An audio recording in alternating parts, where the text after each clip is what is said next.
Why did Nietzsche hate the weak? This question sounds brutal, even inhumane, but perhaps it is necessary. Because for Nietzsche, weakness was not just the absence of physical strength, it was something more dangerous, something that was hidden behind kindness, compassion, and even morality. Weakness for him was a disease of the soul, a virus disguised as virtue. What is bad? Everything that is born of weakness. It is with this phrase that Nietzsche begins one of his most controversial attacks against traditional morality. And to understand why he said this, and why it still matters, we first need to understand what he saw when he looked at the world around him. Nietzsche saw a civilization that had stopped growing, not for lack of strength, but for fear of it. A society where the strong must apologize, where the ambitious are considered arrogant, and where the victim has become sacred, not because of the pain, but because of the power she has gained from it. A world where weakness writes the rules and calls it morality. How did this happen?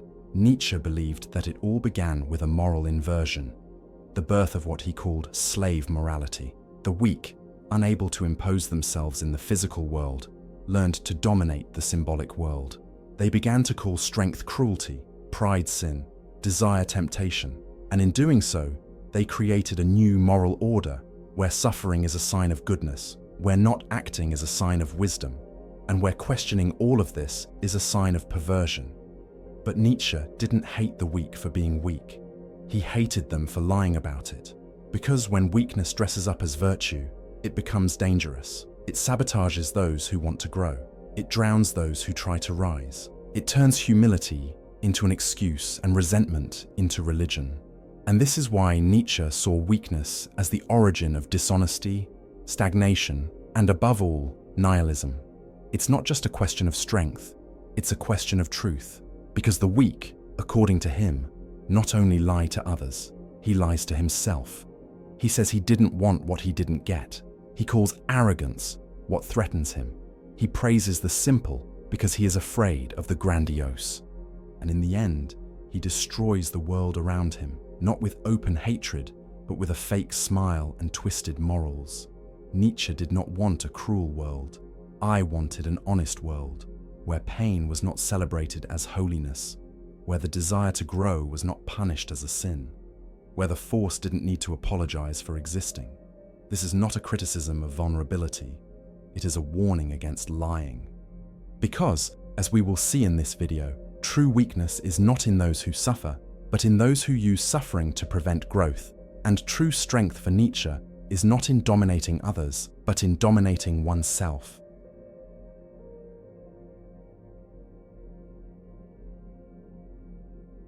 Nietzsche didn't see weakness as a harmless flaw. He saw it as the beginning of a lie that starts small, as an excuse not to act. And it ends up big, like an entire moral system built to justify one's own impotence. At the basis of Nietzsche's criticism is the following idea: true weakness isn't failing. It's lying about why you failed. You want something, but he can't reach it. And instead of admitting it, you say that what you wanted isn't worth it. The classic example, the fable of the fox and the grapes. The fox tries to get the grapes, fails, and then decides to say that they were green. Nietzsche sees this kind of behavior everywhere, especially among those who call themselves moral. They don't achieve power, so they say that power is corrupt. They are not loved, so they say that love is futile. They are not strong, so they declare that weakness is a virtue. But this is not just a lie told to the world. It's a lie told to yourself. And that's why Nietzsche hated her so much. Because this type of weakness doesn't want to improve. She wants to feel good about stagnation. She wants to believe that stepping back is maturity, that giving up is wisdom, that hiding is humility. But behind it all is resentment. Resentment, for Nietzsche, is the subtlest and most deadly poison that the soul can carry. It is hatred disguised as morality. It's pain transformed into attack. It's when someone can't overcome a wound and decides that no one else deserves to be whole. The rejected nice guy archetype is a modern example of this. He presents himself as kind, honest, better than the other guys. But when he is rejected, he reveals the resentment behind the mask. He insults, belittles, attacks. He doesn't just devalue the person he wanted, he also belittles the qualities he believed she wanted, such as charm, strength, confidence. He says, "I'm better because I'm weak." But Nietzsche would respond, "No, you're just angry because you failed, and lying to yourself to avoid facing it." This is the true danger of weakness. It begins in pain, but ends in poisonous morality. She doesn't want the others to climb. She wants everyone to crawl. She turns every achievement of others into a personal offense. And the more it grows, the more it creates systems that do not reward excellence, but rather obedience, silence, conformity. Nietzsche believed that this kind of weakness, when it spreads in groups, becomes a culture that hates those who try to flourish. Because flourishing reveals what the masses don't want to see, that they could be more than they are if they hadn't given up. This is why Nietzsche said that this morality does not create values. It just reverses the values of the strong. She does not say, "This is good because it is beautiful." She says, "This is bad because I don't have it." Deep down, the resentful weak man doesn't hate evil. He hates the good he can't achieve, and that's why he tries to destroy it.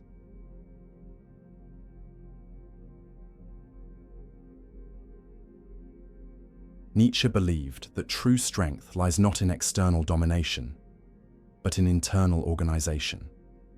Being strong for him is having a unified will, a clear direction, a coherence between desire, action, and persistence. Weakness, on the other hand, arises when the soul is pulled in opposite directions and cannot choose either. It's the condition of the chronic indecisive, someone who wants 1,000 things, but doesn't have enough energy to achieve any of them. For Nietzsche, the human being is made up of multiple inner forces, desires, impulses, ideas, that do not always agree with each other. When these forces fight, internal chaos is born. The will fragments. You want to start, but you also want to rest. You want to act, but you are also afraid. And the result is paralysis. Nietzsche calls this weakness of will a form of spiritual impotence. A historical example of this type of weakness is Malenkov, portrayed in the film The Death of Stalin. He didn't make decisions for himself. He was influenced by everyone around him. His will was not his, it was borrowed. Nietzsche would say that those who do not organize their will end up being governed by the will of others. But Nietzsche's criticism goes beyond efficiency.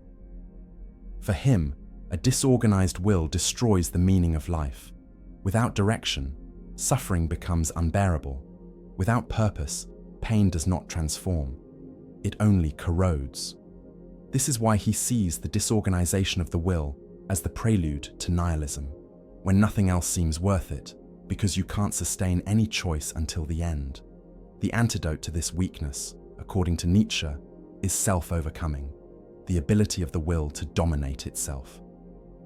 He defines it as the moment when a person gathers all his inner forces and aligns them towards a goal. It's not about eliminating conflict, but about commanding it.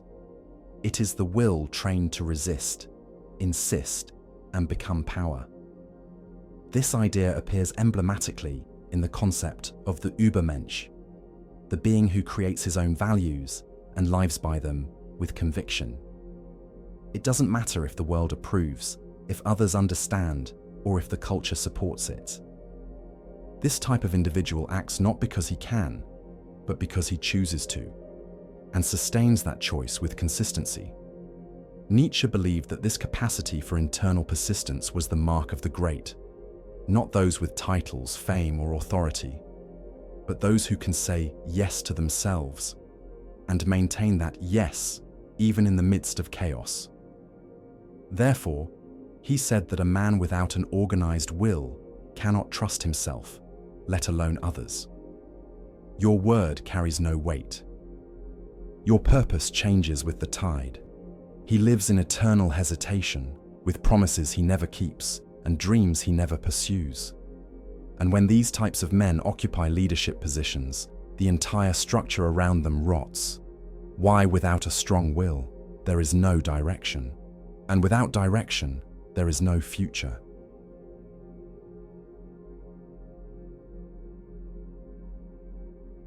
Nietzsche was not against helping others. He was against turning help into manipulation. The problem is not compassion itself, but the kind of compassion that paralyzes, that infantilizes, that hides the desire for control under the guise of kindness. Nietzsche saw pity as a weapon in disguise, a form of power that pretends to protect, but in reality weakens. For him, pity was a slow poison, because it destroys both the receiver and the giver. Those who get used to being the target of pity begin to believe that they can no longer live without it. Whoever offers too much pity, on the other hand, it creates dependence and feels morally superior because of it. It's a relationship where no one grows, they just settle into their respective positions of weak and savior. Nietzsche saw this as a profound emotional dishonesty. He who seeks pity often does not want help. He wants exemption. You want benefits without responsibility. You want support without having to give anything in return. He places himself as a victim, not to heal himself, but to use your own pain as a shield against criticism and as a sword against the greatness of others. It is the power of performative fragility, a fragility that seeks not cure, but control. He who suffers publicly, who displays his own wound as if it were a moral medal, demands that the world bow before him. And anyone who confronts him, who challenges him, is immediately labeled as cruel, callous, inhumane. But Nietzsche goes further. He says that this pity is mutual sabotage. The weak uses it to manipulate, the strong uses it to dominate. What seems like kindness can actually be a disguised way of keeping someone else small. It's, I help you because I want you to continue needing me. This dynamic appears in toxic relationships, where the stronger person infantilizes the other, discourages their autonomy, and then says, I only wanted the best for you. But the true good is not keeping someone dependent. It is helping them grow, to walk on their own 2 feet. Nietzsche called this authentic magnanimity. When you help because you have so much internal power that it overflows, and not because you want to control. He saw mushy piety as an obstacle to human flourishing, because it teaches us to accept stagnation as a virtue. It says, you suffer, so you are good. But Nietzsche responded, suffering is not a virtue. Transforming suffering into strength, that is. For him, modern society was contaminated by this type of morality, where fragility is exalted and strength needs to apologize, where those who fall are celebrated and those who rise are suspect, where every demand for responsibility is mistaken for cruelty. Nietzsche believed that when piety becomes a system, culture becomes sick. The truth becomes an offense. Demand becomes oppression. Merit becomes arrogance. And suffering turns into a crown. That's why he said, pity is the most dangerous of poisons, because it prevents overcoming. It freezes human beings in pain and then calls it holiness.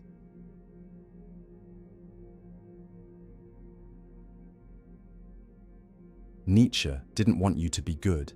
He wanted you to be alive. In a world where many philosophers said that life was suffering, error, punishment, or preparation for something beyond, Nietzsche had the audacity to say, what if the problem isn't life, but the way we judge it? For him, the greatest sin of a civilization is not to make mistakes, but to give up loving life. Nietzsche believed that nihilism, this feeling that nothing matters, that existence is empty, arises when they expect life to be easy, clean, fair. And when they discover that it is not, they reject everything. And then they construct philosophies to justify this escape. This is why he attacked thinkers like Schopenhauer and even Socrates. Nietzsche saw Socrates as someone who, faced with pain and injustice, chose to deny life. In Phaedo, Socrates says that death is a liberation, a return to the pure soul, away from the dirty body. For Nietzsche, this was a betrayal of existence, transformed suffering into an excuse to escape life. This type of thinking, according to him, creates generations of people who don't face life. They just wait for it to end. And when this spreads, religions, philosophies, and moralities emerge that teach the following. Life doesn't matter. What matters is what comes after. What matters is to obey. What matters is sacrificing yourself. But Nietzsche did not accept this surrender. For him, life did not need to be denied. It needed to be affirmed, even in pain, even with tragedy, even with loss. This is where the most radical and beautiful concept of his philosophy comes in, the love fati, love destiny. Nietzsche didn't want you to accept suffering. He wanted you to love him. May you see it as an essential part of what forms you, what pushes you, what sharpens you. He himself spent years bedridden, sick, rejected, mad, but he never gave up on life. On the contrary, he made pain the raw material of thought, from limitation, a flame. That's the difference between someone who is broken by pain and someone who shapes it. Nietzsche saw Jesus, for example, not as a religious symbol, but as an example of inner strength, someone who, even in the face of crucifixion, chose silence, dignity, non-reaction. This, for him, was the opposite of weakness. It was absolute self-control, true overcoming, not of others, but of one's own need for revenge. But when pain becomes an excuse and not a force, it contaminates everything. Nietzsche saw this in institutional Christianity, especially in São Paulo. The idea that the present life is just a trial for eternal life. The exaltation of chastity, renunciation, poverty, as if the world were a prison, and the body, an error. And the result is a culture that doesn't want to improve life. It wants to replace it with something else. A culture that calls desire a sin, call pleasure temptation, call it an affirmation of pride. Nietzsche called this the denial of life and said that this is the root of all spiritual decadence. Because when you deny life, you also deny yourself. You say, I cannot wish, I cannot will, I cannot create, I cannot be. But he believed that greatness begins when you say, yes, life is hard, but it's still worth it. That's why he said that the weak are not just those who suffer, are those who use suffering as an excuse to hate the world. And the strong? They are the ones who transform suffering into meaning. Therefore, for Nietzsche, life is not something to be judged. It is something to be lived with all the intensity it demands. You don't need to explain existence. You need, he affirms it, create yourself as a work of art, not because he will be saved, but because he is alive.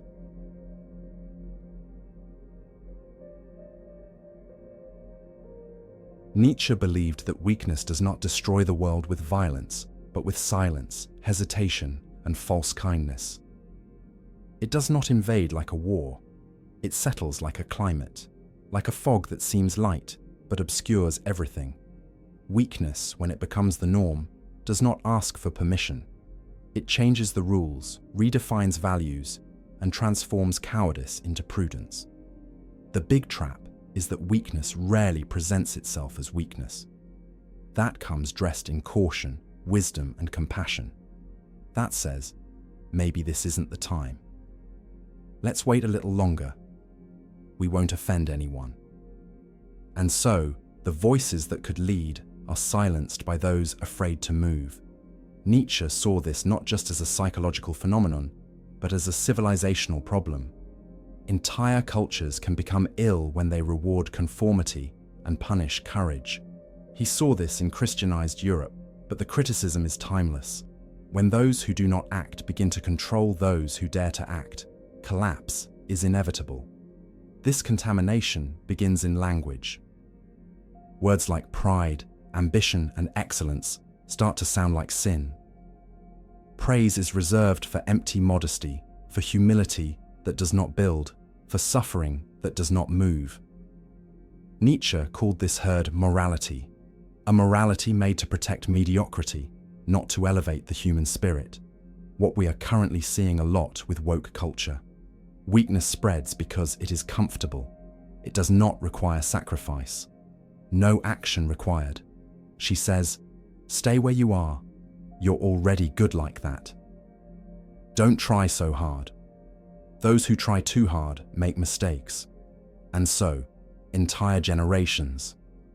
They grow up believing that growing up is wrong. Contagion also occurs through mockery. Nietzsche saw how the world ridicules those who try to be more. The optimist is called naive, the ambitious, the greedy, the creator, arrogant. Mocking what is great becomes a cultural sport, because it's easier to laugh than to climb. And the most dangerous thing, this morality of weakness is popular. She is democratic. It is accepted because it protects everyone from feeling small. Nietzsche said that slave morality wins not because it is true, but because it is useful to the many, the tired, the complacent, the resentful. And once established, it doesn't just stick, it punishes anyone who tries to break it. ISO. It doesn't say, "Don't go up the mountain." ISO says, "If you go up, you are a traitor, an arrogant person, a danger." And soon, no one else tries. Not because he can't, but because he's ashamed. The result? A society where no one leads, no one dares, no one creates. Culture becomes passive, politics lukewarm, the art repetitive, and life stagnant. Nietzsche saw this as one of the greatest human tragedies, when fear becomes law and resentment becomes moral. When the world stops producing great souls, not because of a lack of talent, but because of an excess of fear. That's why he didn't see weakness as just an individual problem, but as a moral virus with the power to destroy entire civilizations.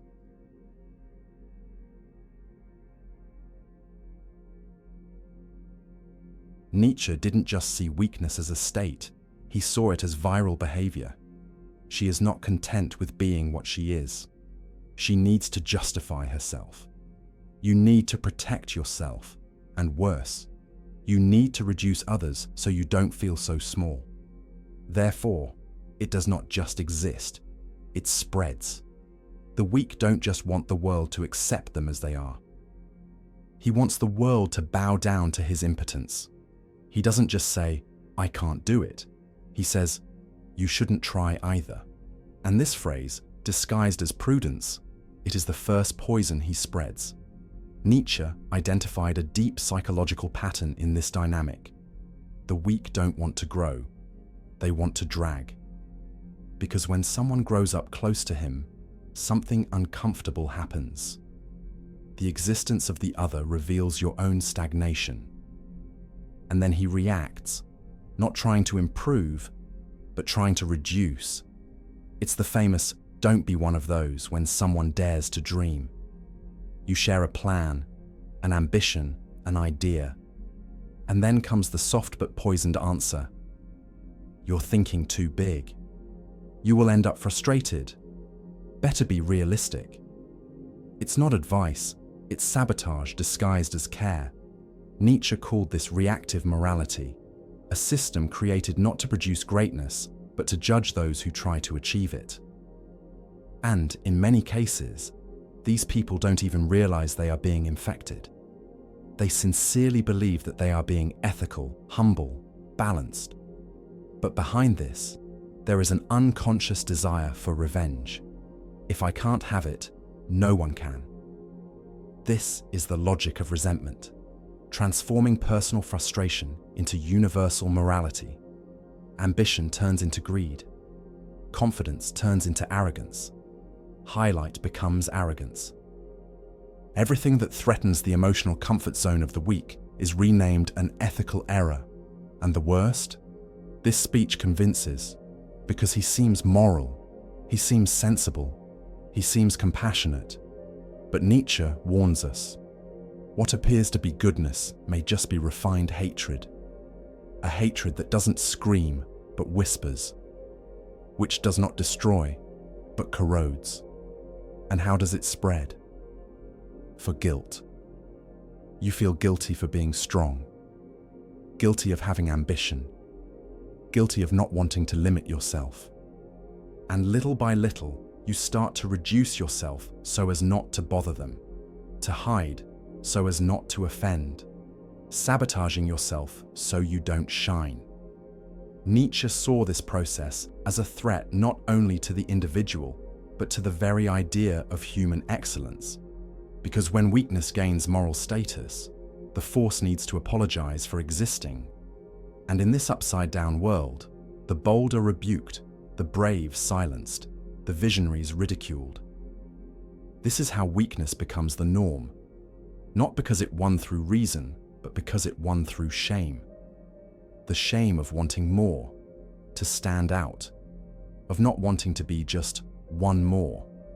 And the final effect, a domesticated society, where no one dares, no one confronts, no one differentiates, where mediocrity is the new ideal, and the effort to be more becomes an offense.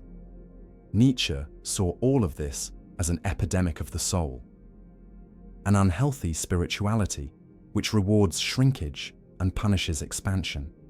And he knew, this epidemic cannot be fought with more morality. You fight with truth, with the courage to look inside and recognize, I'm putting others down because I'm afraid of growing up.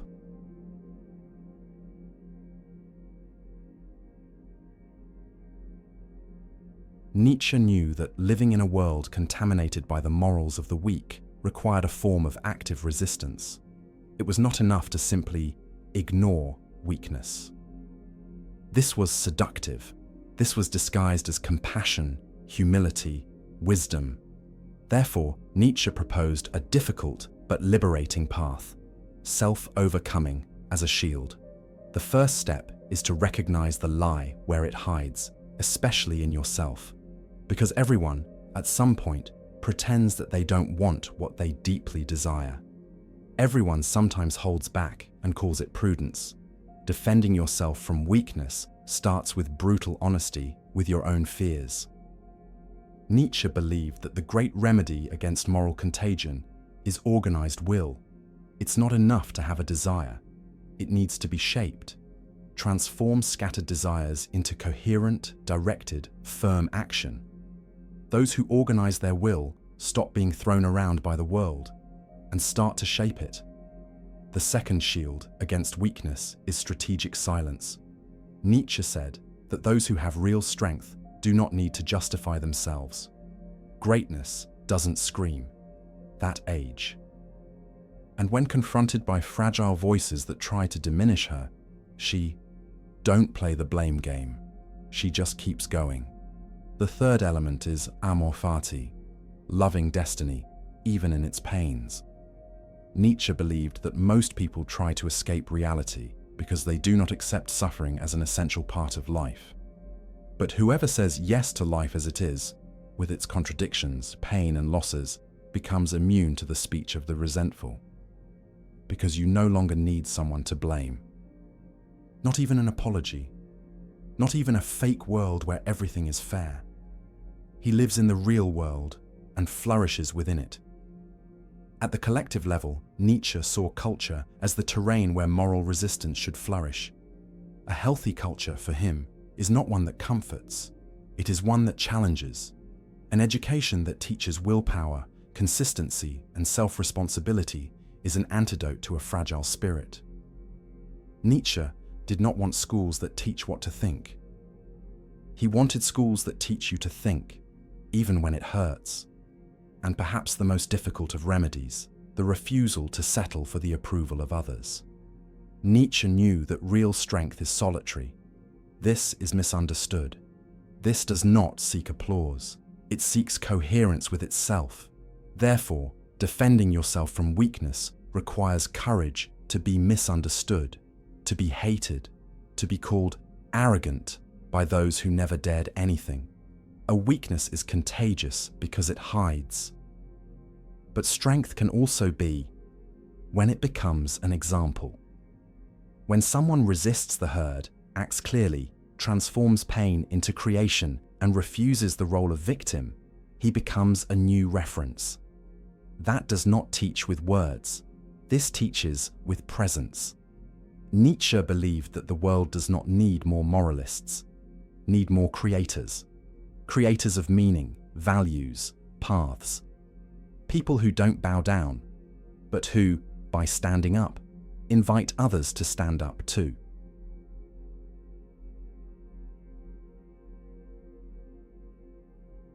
Nietzsche didn't hate the weak because they were fragile. He hated them because they lied about it. They lied to themselves. They lied to the world. And the most dangerous, they built entire systems based on these lies. Systems where pain was glorified, ambition was criminalized, and greatness needed to be hidden so as not to appear offensive.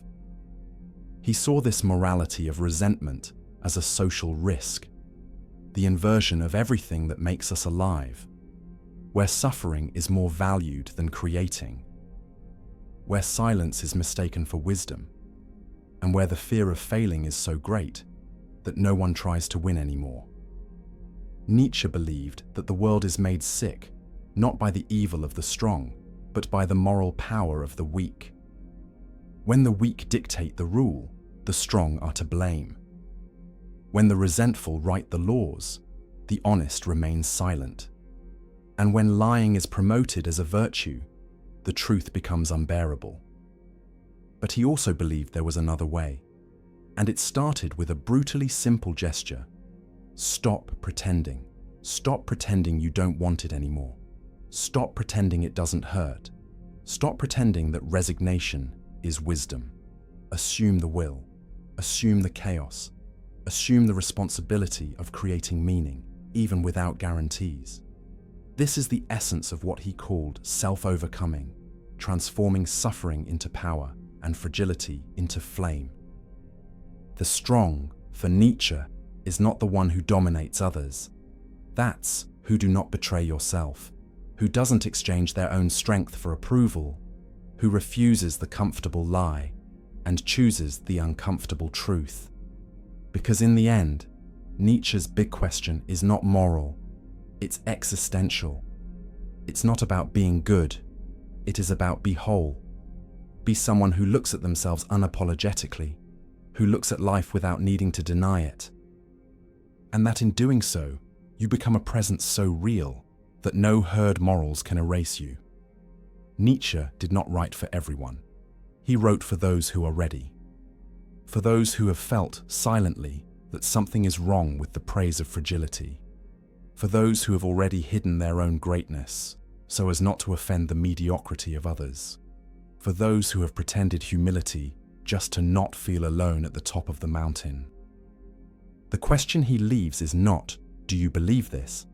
But are you willing to carry this responsibility? Because running away is easy, blaming is easy, moralizing is easy.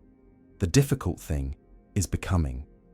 And that's why Nietzsche doesn't offer consolation. He offers challenge. A challenge to live without excuses. To be the author of your own life. To leave the herd. And even alone, move towards the truth.